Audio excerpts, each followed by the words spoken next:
Good evening. Good evening. Welcome, everybody. I was having a little technical difficulty there for a second. I went to go live and they were telling me that YouTube deleted the broadcast because of something. So it was making me edit it. But listen, I'm so excited today. Today is an awesome day. Listen, we're starting our March Madness interviews. We're talking about your business is not a game. Right now, everybody's trying to get into the basketball tournament so they can possibly win at a championship in the college arena. But what we want to do, we want to talk about during this time, and all of these will be recorded. You can go back and look at my YouTube, Facebook, Instagram. We'll have snippets on there. We want to talk about business principles, legal tips, franchising, finances, and how to scale your business. And so this is what we will be doing for the entire month of March on each Wednesday. And I'm so excited tonight. Y'all, I have a special guest in the house tonight. You've seen the flyer circulating around the internet. I have Attorney Jamila Moore, and she's going to be on with us tonight. We're just going to be talking. We're just going to be natural and laid back. So grab a coffee, get you something to drink. I'm going to bring her on, and we're just going to be talking about legal tips tonight. You can put comments in the chat if you have a question for her, and then I'll also be posting her information as we go further into the session, so you can reach out and contact her. So at this time, I'm going to add her into the stream, and we're going to get going on tonight. Hey. Hey. Jamila, how is it going? It's going great. No complaints at all. Super excited for you to bring me on for your audience to serve tonight. I've been wanting to do an interview with you ever since I met you. I guess I could tell the people briefly how I met you. My wife and I are part of a mastermind, and the mastermind was taking place in Orlando, and it was our very first mastermind, and Jamila was there. And then we even got to spend more time with her in last August in Miami at the W Hotel. That was an awesome time. And come to find out, she's just a phenomenal attorney.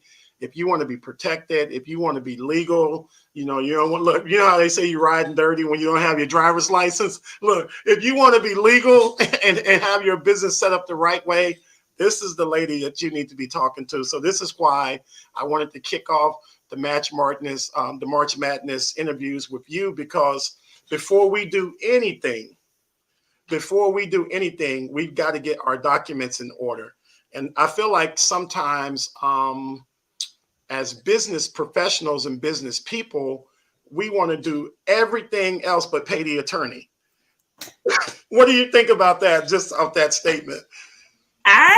I'm happy you started off with saying riding dirty. And so when you want to do everything else in your business and not hire an attorney, when you want to pull the templates, when you want to go to LegalZoom and not really know what's happening in your business, you are riding dirty.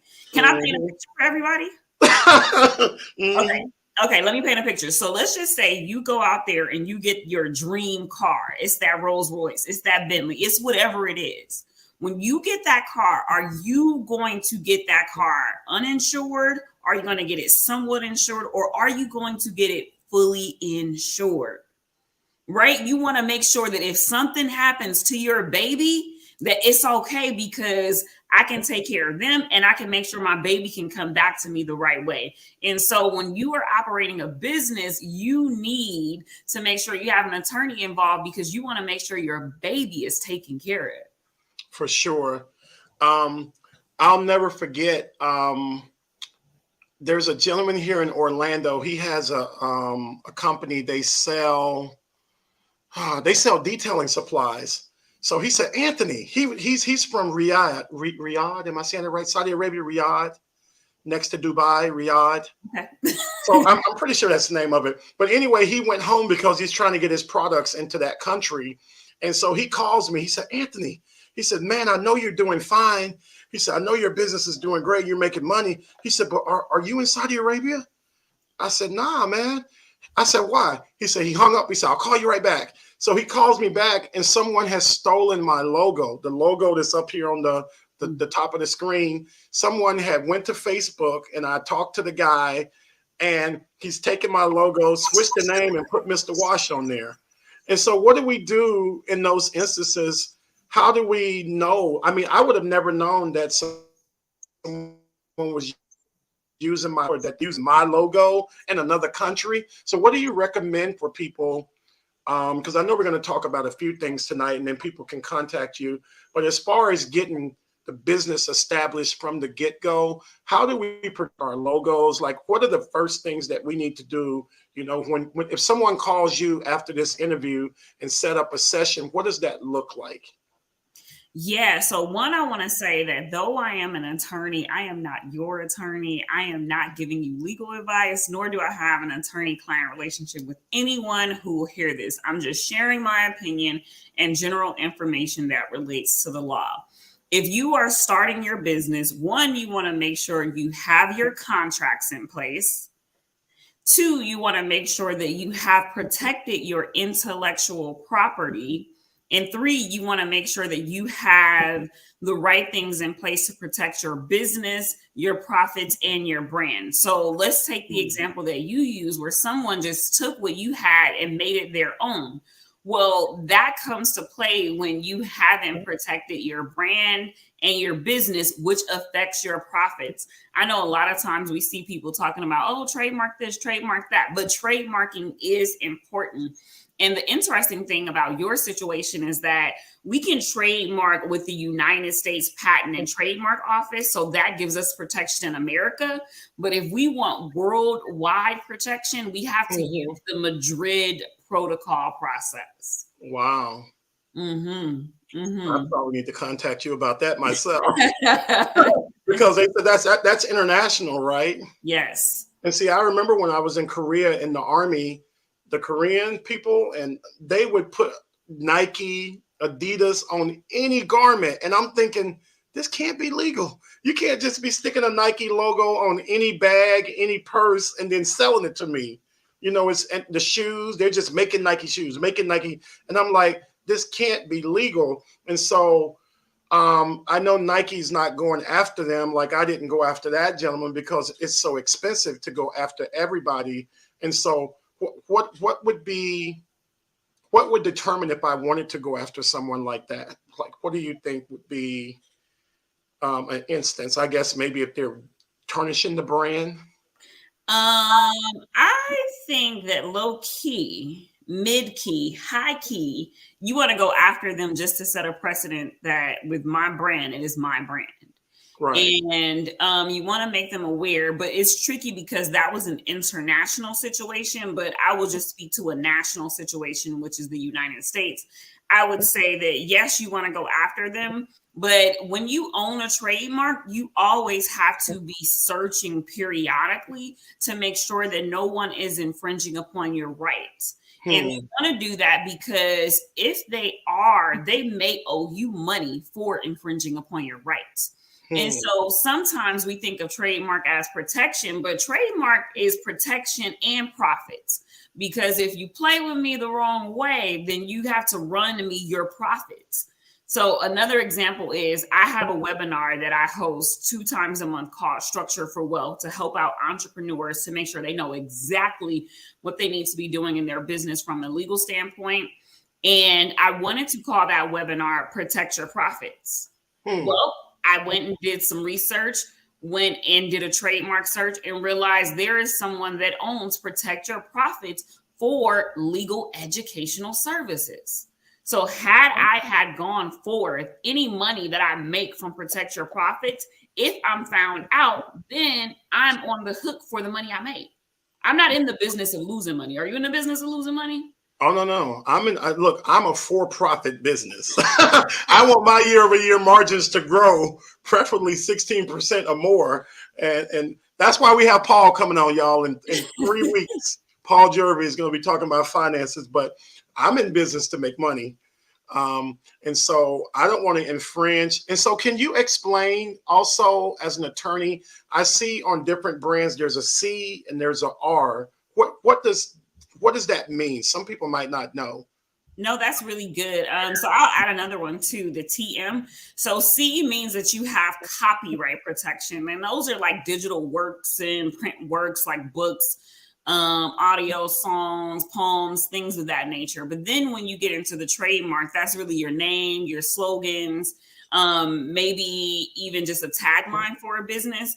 And so when you see the TM mark, that means that there are common law protection rights and that there's either protection in that state or there is an application file that is pending. And so there's protection that way. But when you see registered, which is the R, that means that the trademark is actually registered with the USPTO and that people better watch out for your brand because it is now public notice that like, hey, it's really filed, it's here, and it's here to stay. And I think one of the things that I will add there is that sometimes people let their marks lapse because they don't know to continually keep the mark up. So every 5 years, you have to go and make sure you do the work to make sure that your mark is still live and active rather than dead. Oh, wow. So I didn't know that. I didn't know what the TM was. I wasn't even thinking about the TM. So I think I'm going to have to hire you after this to do some consulting and do an overhaul on my business because I think it's important as we scale. You don't want to scale and then find out that you got the wrong name or you got the name that somebody else has and that, you're using materials that belong to someone else. Because at that point, I mean, you're making hundreds of thousands, possibly millions of dollars. And then this is why I said that I think from the beginning, the attorney is so important, to make sure that every document that we have it's legal, it's set up the right way, everything is what it should be. And if we don't do that, I feel like we're doing ourselves a disservice. This past weekend, I was at the Preachers Academy, and they talked about before you ever do anything, get your contracts up front. Even if you're friends, sometimes I feel like if in business, friends will go into business, and they feel like because they're friends, oh, I don't need a contract, I don't need an attorney, but you need it more so. What would you say about that? Like someone that's a friend, or they're do they still need a contract, or do they still need papers, or do they just do it on a handshake? It is actually really dangerous to do business without a written document. It is actually really dangerous to do business with a template where you don't understand the wording in there. It is actually really dangerous to do business having someone kind of dibble and dabble and make something for you without having an attorney look it over, because you will not understand what is truly happening there and what you're missing and what you need to add in. And so here is a prime example of why you do not just hire someone word of mouth. Everything that we do in business touches the law. Everything that we do in business touches the law. And so when you hire people in your business, you invoke employment and labor law. And with employment and labor law, many of those laws are strict liability. What that means is if the person can prove A, B, and C, and if A, B, and C is true, you are strictly liable. There is no defense. And I'm going to free someone right now, Anthony. Let me tell you how I'm going to free them. Ignorance of the law is not an excuse for not following the law. So I can't say I didn't know? No. The judge not going to want to hear it? No, you should have known. And right.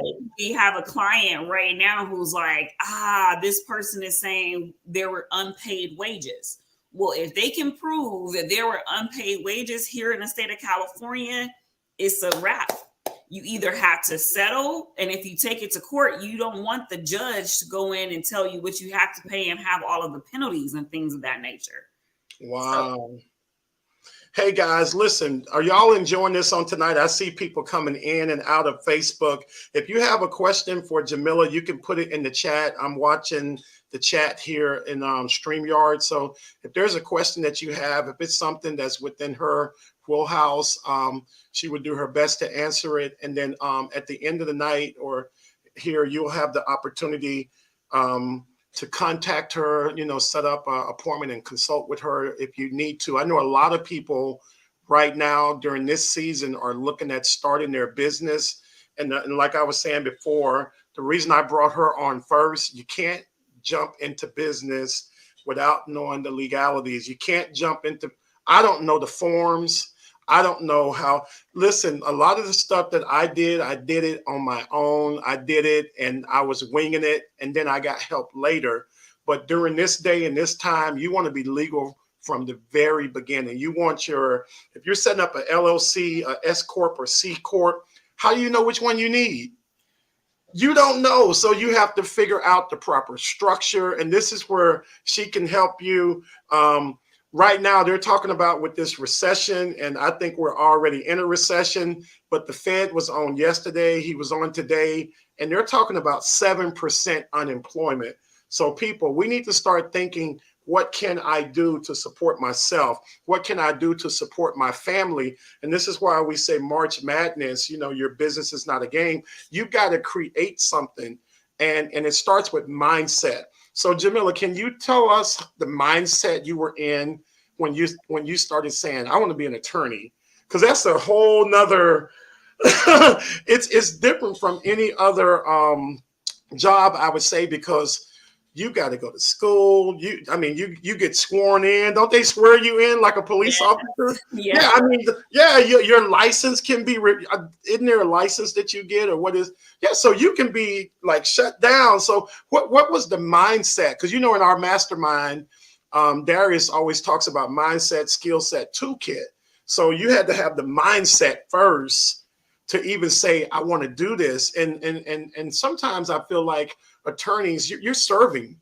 Even if you're a prosecutor, you're in business, you're a family attorney, a defense attorney, you're serving the people. So it's a life of serving. So can you speak to that tonight for the people and kind of let them know how you think about your business, your calling, the mindset that it takes? Yeah. So one, if you can see back here, there's a number there. There's 300 on that little board. And that number is the minimum amount of businesses that I want to make sure that I touch this year make sure that they avoid the costly mistakes of starting and growing a business without legal counsel. And it's not a matter if you will need legal, it is when you will need legal. And so many times we get so excited about the wealth possibility. Mm-hmm. But at every stage of building our business, we have to include the attorney, because at every stage we could be doing something to sabotage the wealth. You have so many times where people don't understand. Wait a minute. You said something big right there. Go back about sabotaging the wealth. We can't just jump over that. Say that again now. You said at every stage. Yes, at every stage of building out a business, we are putting ourselves in a position to sabotage our wealth if we do not have legal counsel on board. Wow. Yeah. So I could literally make $1 million, but because I didn't get set up and have legal precedents in place, I could end up losing that whole $1 million to legal fees, being sued, this fee, that fee, because I didn't take the time. And I basically brought it on myself. We say the devil is busy, but it was me. Wow. Whew, wow. That right there is worth this interview tonight. Because when you think about it, well, what do you think about trust? And I know you're a business attorney, but I know one of my clients, they told me, they said, you need to put your business in a trust to protect your business. They said, because you have vans running, you have people going here and there. What if one of your vans hits somebody and kills somebody? What if the van, a tire comes off and an employee dies? All of these things we have to think about on the front end. It's dangerous to do business. Can you speak to that? Because we all want a profit margin, but we don't get a profit margin if we're sabotaging ourselves. That's deep right there. Yeah, because and I think the thing is like, do you want your profits to come back to haunt you?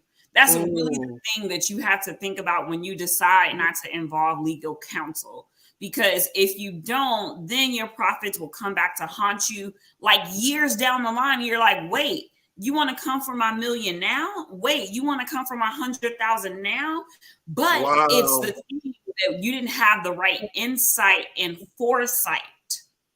And that's what an attorney gives you in your business, is that insight and foresight for you to know at this point, this is when you may want to go into getting taxed as an S corp. It is at this point that you want to make sure that you have the right policies and disclaimers in place on your website. It is at this point that you want to make sure that you have an attorney. Can we stop for a second? You said policies and disclaimers, because we're saying a lot of stuff tonight. Can you expound just a little bit on policies and disclaimers? So what does that look like?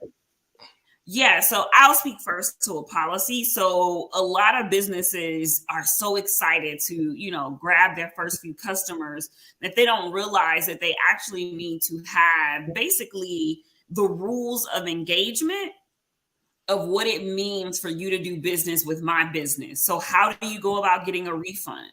Are refunds allowed? Are chargebacks allowed? Is there a non-disparagement, non-compete clause in the terms and conditions or terms of use? And that's where I think about policies. But then on the disclaimers, depending on the type of business you're in, you want to make sure that you are not out here falsely guaranteeing something. Because a lot of times we think about a client or maybe an employee or independent contractor ruining our business. But I like to talk about the alphabet boys. So that's the IRS.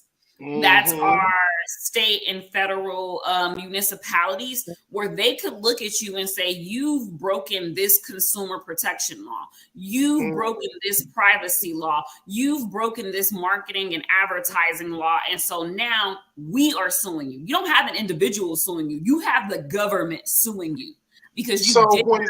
So let me stop you right there, because you're saying a lot. And I know I'm gonna have to hire you after this.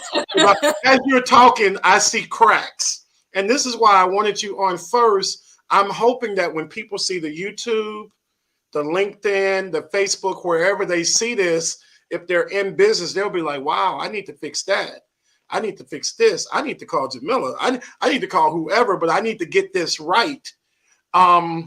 You just said something. You said the alphabet boys, and you talked about violating. So how do we even, and you said earlier, ignorance is not, we don't get off because we don't know. So how would I know without consulting with an attorney, all of the state laws and things that I'm breaking, doing business? How does a person even know that when they're getting started if they don't reach out to an attorney? Like, say somebody doesn't have the money.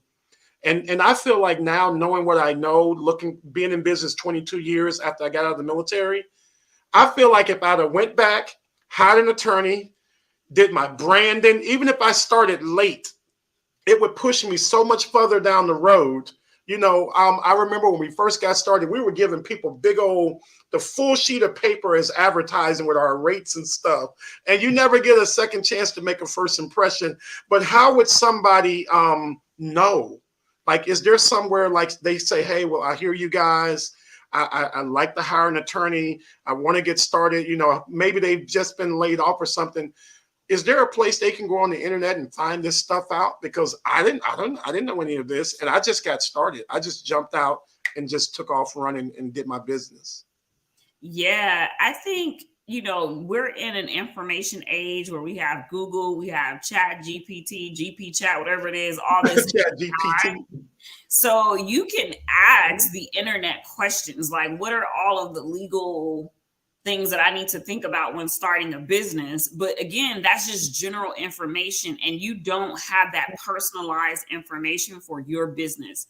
And I think that's where things get tricky, and why you'll hear many attorneys say, do not go out there and get a template, because it's general. It's not specific to your business.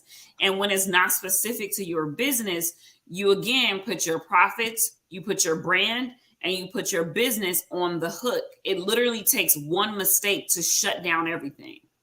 Wow. Have you experienced that with your business where people have gotten into trouble to where they've had to shut their business down, or it's gotten to the point to where they're no longer in business? Have you seen that before? I have seen some really deep muddy waters. And I'm trying to help a client navigate through that right now. And one of the things that I want to think about, or I would just want to highlight for folks, and you kind of hit on it earlier, like hiring your friends, but also going into partnerships and starting a business with multiple people. You cannot do that without some sort of partnership agreement or an operating agreement if you have an LLC. Here's the thing that I want to highlight for every single person on here. And I was driving down the street just thinking about some of my clients, and I was like, there are no friends in business. It sounds harsh to say, but in reality, there are no friends in business, because if greed ever steps in, that friend will become a foe. And now your business is out there without protection. Your profits are out there without protection. And I've seen that too in business with family. We had an issue in my family, and I'm not going to say what it is because I know some of my family is watching, but there was no trust in place. There was a will in place, but as family operating business together without a written agreement, and then someone passed. After that person passed, the business accounts frozen. You can't touch the money. The attorneys are sucking the money like a vampire. Like, I had never seen anything like that. And it just started making me think, I've got to get my stuff in order, because if I should pass or something should happen, the succession plan should be seamless because I've thought these things out. So there shouldn't be all of that. He said it was mine. It was supposed to go this way. No, those documents have to be clear. And that's what hiring an attorney does. It gives you clarity. And so that's one thing that we want to look at tonight. So what does someone get if they hire you or consult with you? What are some of your major focuses in law as an attorney, as far as launching a business or helping them get further down the road with you? Yeah, so I think the interesting thing about me, and I'm just so grateful unto God that like He's graced me to be a one-stop shop as it relates to starting and growing your business, from having just a holistic understanding of marketing, advertising, privacy law, all the different things, so that when you're starting, you know what contracts to have in place. When you're growing, you know how to classify an employee or an independent contractor. When you're starting and growing, you know what to trademark and what to copyright. You know what to look out for and what to kind of just proactively cast vision for. And I think one of the things that one of my contracts teachers used to say, she said, pay us now or pay us later. And I think sometimes we are a little like, pay now, like it's so much money. But you don't realize you're setting yourself up to pay a whole bunch of money later, because now we have to detangle what has happened. We have to go back and correct. We have to go back and audit. And so it's best just to start right. Wow. Well, we've talked about a lot. We've been going for 30 minutes. If anybody has any questions, if you want to ask Jamila a question, you can put it in the chat. I'll see it. We'll do our best. Well, not me, but she'll do her best. Listen, I can't help you at all. I don't have any legal advice because I'm not in that field, but she'll do her best to answer it. And if not, I did put her website on the screen. Feel free to take that down, do a screenshot if you're on your device, and reach out to her. Listen, I mentioned it earlier. They said a recession is coming, y'all. We are in a recession, and people are being laid off. Apple has laid people off. Google, all these tech companies and companies are laying people off. And I really feel like that we should start thinking of ways that we could support ourselves and support our families should something happen. And the only reason I'm in business today is because when I got out of the military, Nobody would hire me. And so I got hurt jumping out of an airplane in the 82nd Airborne. And when I got out of the military, they told me I would have the veterans preference to get hired, but nobody would hire me because I had injured my back. And so I said, you know what? I know how to clean cars. I know how to do the cleaning. I know how to do so many things. And I was praying about it. I said, you know what? I'm going to do the cleaning business because it's recession proof. And look, I worked for years for the Army, 12, 13, 14-hour days. I'm going to work harder for myself. And so I said, I'm going to get started. And guess what? I started right out of the trunk of my car. And so you have to think of something, be in the mind space that you know what you want to do, get clear on what you want to do, get the right legal advice and get going, because you're not going to fire yourself. When the rubber meets the road and you got to take care of your family or take care of you and things have happened, do something that you love. I love the cleaning space. It's allowed me to meet celebrities and different people that I never would have met if I wasn't in that space. So it's just been wonderful. But I have several things that I'm doing. So it's a cleaning space. We have our own record label. I'm a transformational coach. I coach people. I help people in that way. And we have a ministry. So I have several irons in the fire. But find what suits you, get legal advice, and then success loves speed. What do you think about that, Jamila? Just finding some, because that's what people are looking to do right now. They're looking for something to do, and then you've got to have that legal advice on the front end. Please put it on the front end. Yeah, please put it on the front end and save yourself some money. It's a return on investment if you really think about it. You're just investing money that's going to have a huge return later. I think you're spot on. I think when we think about the level of freedom and abundance that we're supposed to have, it comes through the avenue of entrepreneurship. And so I take what I do very, very seriously because I understand that I'm helping people access wealth. And accessing wealth through entrepreneurship can seem really, really scary. It can be really, really daunting. But when you have the right people in place with the right heart posture, that thing is a no-brainer as to what you will do. It's just a matter of fine-tuning how you will do what you've been assigned to do in that specific season. And so I implore everyone to start thinking entrepreneurial about what problem can you solve that people are willing to pay for and that they want solved. Mm-hmm. And then also, I can imagine people are not asking questions. I see people on different platforms, but somebody might say, well, she's all the way in California. How can she help me? She's in LA. So is there a barrier with you being in LA or how does that work? Yeah, so I am a licensed attorney in California and New York. And so when you operate as a transactional attorney, that means a proactive attorney, just making sure you stay out of court in a sense. You can practice law in any of the 50 states and or regions because we have a few U.S. owned regions. And so I'm not restricted there. The only restriction comes if I have to go and file a lawsuit on your behalf. But I'm not a litigator, so you wouldn't really want me to file a lawsuit on your behalf. But I am able to kind of navigate people through that process.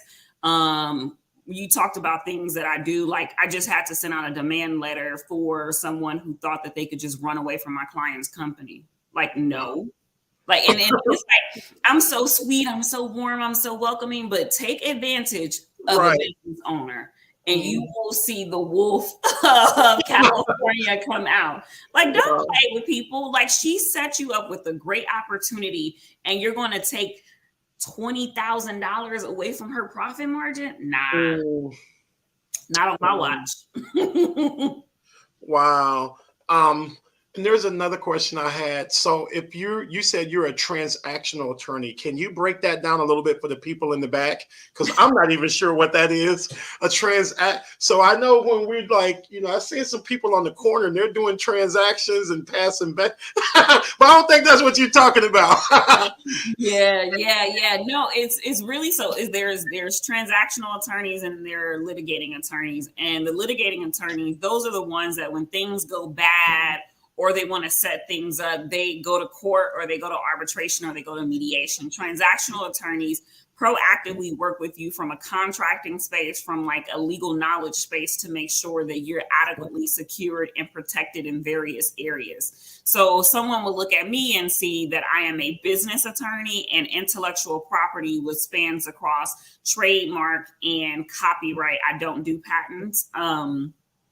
But if you are, let's just say you are Google and you are Amazon, and they're going to do a merger and acquisition. So a transactional attorney would be hired for that, to handle that transaction. Okay. Earlier, I said everything we do in business has a legal implication. And so because it has a legal implication, that's where your transactional attorneys come into play. Okay. Okay. That's a great answer. That's an excellent answer, because I want to make sure too, I know attorneys, y'all use jargon and rhetoric that the regular people, we just don't understand. And so sometimes with me, I always ask questions because I want to understand. Some people will just sit there and they'll hear like a big word or something and they won't say anything. And then they'll leave not knowing. So I'm trying to think, questions that people would ask. One of the things that I put on the flyer, why should you hire an attorney, was one of the questions. And is your business protected? And then protect your brand and your business. I want to just hit on one of those with the time that we have left, because I wanted to go for 40 minutes and we're at 7:37 right now. So just a few more moments. But when would you say that someone needs to contact you? Is it after they have the actual vision of their business? Do they need to contact you before the EIN, before the website, before, like, should they be talking with you? Like, let's say, for instance, I say, Jamila, I want to start a dog walking business. I want to franchise it. I want to have a branch in LA. It's going to take care of the Huntington Beach area. I'm going to put one in Houston, Texas, and then one in Orlando. So it's dog walking in 3 spaces. It's LA, Houston, Orlando. So before, when I come to you with that idea, how do we take that? At what time do I need? When do I need you? Yes, so that's a really great question, Anthony. The reality is you need me at the moment of inception of an idea. And let me tell you why. Because you want to make sure, one, it's a viable, marketable idea. 2, you want to make sure that what you name it and how you go about naming it will not infringe upon someone else's rights. I say this, we have to search before, we have to search during, and we have to search after. And what that means is we always have to be on the lookout to make sure that we are not putting ourselves in a position to be sued, or putting ourselves in a position where we're going to have to sue someone because we didn't do our due diligence. And so when you're starting out, there are so many decisions that you have to make. You mentioned hiring a website designer, right? How do you know if the website designer is going to do a really good job? You need to have your own set of contracts that are in place in your business, so that you know that they are bound to certain rules and regulations that are outlined in an agreement that you understand. And then you also want to make sure you're adequately protected and that you have the knowledge to negotiate if you had an independent contractor or employee that may be more sophisticated in the legal world. A lot of times I see people get burned. And they're like, oh, well, they told me to sign this off a Panda doc. They told me to sign this. No, whenever you do business with me, you're signing my contract. I understand it. I know it, because if not, I'm going to have to edit the hodgepodge that you put together. Because when I look at contracts, I see a hodgepodge and I'm like, okay, you pulled a template and you're not fully protected. So when you say they pulled a template, are you saying they just basically went to the internet and Googled such and such form, and that's what they're presenting to you as a contract? Yes. So or they could have gone, like, I think about some of the CRM. So those are like the marketing companies, like 16 Hats and stuff like that. They're like, we give you templates. We give you a contract. That Right. contract isn't specific and it doesn't fully protect you. I look at that, I'm like, ain't no indemnification clause, ain't no limitation on liability, there's no Hmm. non-compete clause. I could just take everything you taught me, go reteach it, and make millions. But what are you going to do about it? It's not written. If it's not written, it doesn't exist in the legal world. Right. So I guess we can end on this. So can you tell us in just a few moments what makes a contract a good contract? And when you're looking at it, because I'm interested now, because you're saying, because I've seen some of those templates, and I'm wondering from a lawyer's perspective or an attorney, when you look at the contract, what are maybe three key things that you're looking at? And then I'm going to have you, put your number out, or if people want to contact you, they can contact you. And then this will be loaded. Our YouTube didn't load, but this will be on YouTube, and we'll make sure that people can contact you over the coming days. But can you just hit on that for a few moments before we close? What makes a contract a good contract? And how would I know that I have a good contract? That's a loaded question. I don't think I can adequately do it justice on closing. I would tell people they probably need to sign up for my next Structure 12 class for that one. But if I could highlight some big areas where I'm like, one is the description of the scope of work. People will put like 3 to 4 bullets without any specificity.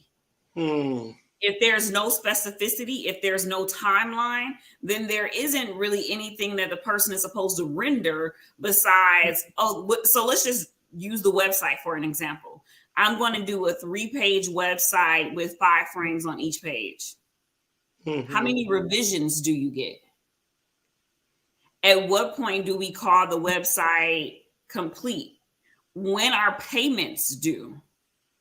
So that's just one thing. Then another thing that people have to think about is the exchange of intellectual property that happens. So sometimes if you go on Fiverr, if you go on someone, they're going to create this amazing logo for you. They're going to design this for you. They're going to do this for you. Well, when it's all said and done, in the contract, did it outline who had ownership rights of the media? Wow. Yeah. I never even thought about that. Right. And that's why I try and illuminate, and sometimes people just really don't understand the magnitude of what they don't know that's impacting their business, their brand, and ultimately their profits. Mm-hmm. Because you don't want to wake up and like, maybe Tyler Perry wants to bring you on and have you do blah, blah, blah, blah, blah, and he wants to use your logo. Well, there is nothing that you've documented that shows that you own the rights to the logo. Even if you trademarked it, where was the contract agreement that showed that you have ownership rights to it? To the logo. I'm going to have you do an overhaul of our company, because we have a lot of that, but this really makes me think. So, like, if he wanted to use that in a movie, they're driving by and the logo's right there, there has to be contracts in place for that. Mm-hmm. Wow. Guys, listen, Jamila. Look, we barely scratching the surface at 45 minutes. I could go on all night, but this has been very eye-opening for me. I think you're going to get some phone calls, because I see some of the people that are on, their business people on Facebook. We have a Orlando Detailers Facebook group, and there's about 175 people in there, and I posted this there. So guys, give Jamila a call. Can you let people know how to reach out to you? Do they simply need to go to the website and drop you an email, or is there a number you want them to call, or how can people reach you for consulting and for transactional, say it again. For transactional work in their business. Exactly that. Yes, no, great question. So one, you can definitely head to the website and sign up for a free discovery call. The other way that you can reach me, because my calendar is full for the next 2 weeks, I bet it is. You can email me at legal@IamandMore.com with one O. So just literally attaching legal and at to the website, and you will be able to contact me. Yeah, I'm happy to serve you. I want to make sure that you're protected. I want to make sure that your profits are secured, because my business is your business, and I always mind my business. And does it matter the size of the business? No business too big, too small? I would say it depends. That's a typical lawyer answer, right? It depends on their needs. So yeah, like reach out to me, think through the questions that you have. You may actually want to go back and rewatch this video just to like really take in the depth of information that was provided here. And I have one more question before we finish. If somebody is getting ready to sell their business, can you help them with that, or can you give them feedback or consult with them or coach them into that space also? Yes. And I think the most important thing, because I've had to deal with this 2 times now as of late, is making sure that you have the right financial people in place too. Like lawyers are important, but also accountants and people who deal in finance, because those are 2 different things. Accountant and people who deal in finance, to really understand like a profit and loss statement, to understand the cash flow statement, to understand the income statement. And so all of these things matter in your business, especially if you're thinking about acquiring one or selling one. Wow. Well, guys, I hope you enjoyed this on tonight. Jamila, you're going to have to come. Listen, we have a challenge coming up. I'm going to be mentioning this, talking about it, but she's going to be in our VIP. And y'all, this is just scratching the surface. If you come and join us, we have a challenge coming up in a month or so. I can't say the name because we haven't done the copyright. We haven't saved the name. So I was about to say the name, but I remember what you said in Miami at the mastermind. You're like, y'all, we can't just be saying these names and stuff until we get these papers right. So I almost blew it. But we have a challenge coming up. And listen, we're going to invite her back. I don't know if she's going to come, but we're going to try and get her in our VIP. And if you want to listen, you can get further down the road with transformational coaching. You can get further down the road with attorneys, accountants, people that have been there and done that. And so it really makes a difference. And so please stay in touch. Reach out to her. I'm so excited. Thank you for coming tonight. I know you're in LA. Look, it's 8 o'clock here, 5 o'clock there. She took time out of her schedule. So y'all, please reach out. And we want to be a blessing. And I just want to thank you, thank you, thank you. We're part of the same mastermind. So there's so much wealth in our mastermind. So thank you for coming over and bringing some of that wealth and knowledge over here to the GI Clean space. And once again, thank you. We're going to end right here. We're going to unplug. And guys, please, our challenge is coming up. She will be joining us in our VIP, and we'll go a little bit deeper there. And then also, don't you have a mastermind, or is there something else that they can contact you for before we get out of here? Yeah, I think everyone should probably attend my masterclass, Structure for Wealth. It is a very comprehensive masterclass that kind of walks you through exactly what you need to know as you are operating and growing your business. And then there's a second portion where we go into a deep dive regarding contracts, what you need to know, what you need to look out for, and then also like actually how to name things and how to look out for your intellectual property from a trademark standpoint. And if I could leave them with one final thought, you know, they say one of the quickest paths to wealth is real estate purchase, right? And in the legal world, we call that real property. And so as big as real property is to a person's wealth, that same thing is true of their intellectual property. So the ideas and things that come to our mind are wealth. And a lot of times we don't do the requisite work to protect it and make sure that someone else cannot almost like infringe upon our rights, but also just and I can't think of the word right now, like go in and gouge the profits. That's not what I want to say, but like take advantage of our intellectual property because we don't consider our thoughts and the great things that come from our mind as property. Wow. Wow. My head is spinning and going 1,000 miles a minute. This has been so informative and so great. I'm so glad that we had you on tonight. And I'm looking forward to all of the interviews this month, but this was the best way to kick it off. Well, we're going to end right here.